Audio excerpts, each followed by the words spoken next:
Let's start question number 7 now. Consider a cylindrical tub having radius as 5 cm and its length 9.8 cm. एक cylindrical tub है तो tub like अब क्योंकि हमें tub draw करना है तो हम इसे ऐसे draw कर देते हैं, ठीक है.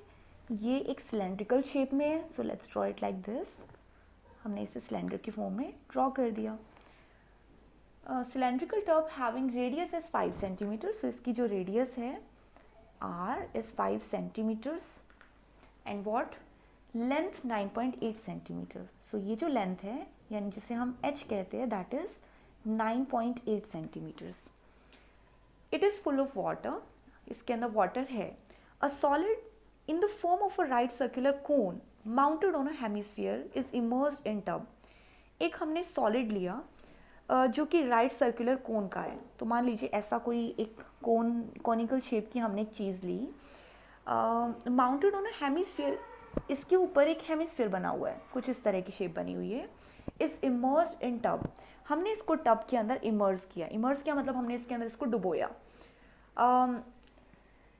If the radius of the hemisphere, ये जो हेमिस्फीयर है ना नीचे, इसकी रेडियस गिवन है कितनी, 3.5 सेंटीमीटर्स की.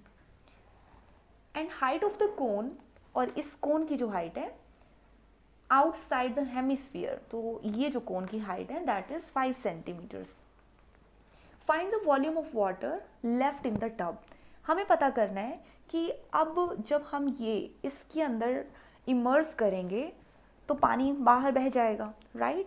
तो कितना पानी बचेगा हमें वो पता करना है.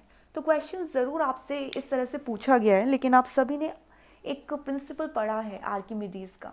उनका कहना था कि अगर हम किसी भी वॉल्यूम का, जैसे हमने ये टब लिया, इसमें अगर हम दूसरी किसी चीज़ को इमर्स करेंगे तो जितना इसके अंदर वॉल्यूम है टोटल, उतना ही वॉल्यूम का पानी बाहर निकलेगा. तो कहने का मतलब ये हुआ कि अगर मुझे ये पता करना है कि कितना पानी बाहर निकला, उसके लिए मुझे इसका वॉल्यूम पता करना पड़ेगा.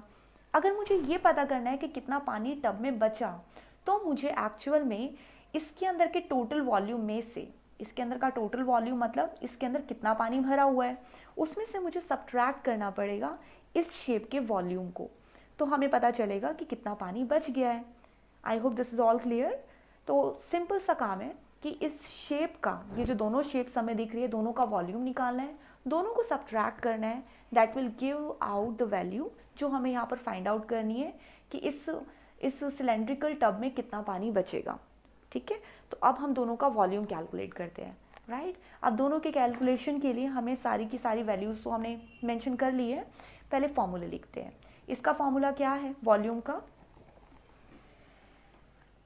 सो पहले हम सीधा अपने फॉर्मूले पर आते हैं. जो हमें चाहिए volume of the left water, volume of the left water या लेफ्ट आउट वाटर, है ना.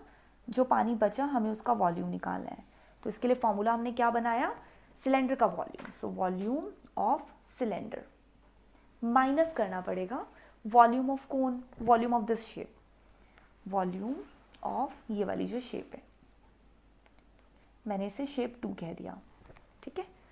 अब इसका फॉर्मूला हमें पता है क्या है, that is pi r square h minus volume. किसका वॉल्यूम, शेप 2 का. शेप 2 के वॉल्यूम के लिए मुझे क्या क्या चीज़ें पता होनी चाहिए, मुझे इस कोन का वॉल्यूम और उसमें ऐड करना पड़ेगा हेमिस्फीयर का वॉल्यूम. सो माइनस करना है मुझे कोन का वॉल्यूम प्लस हेमिस्फीयर का वॉल्यूम. तो हेमिस्फीयर का वॉल्यूम,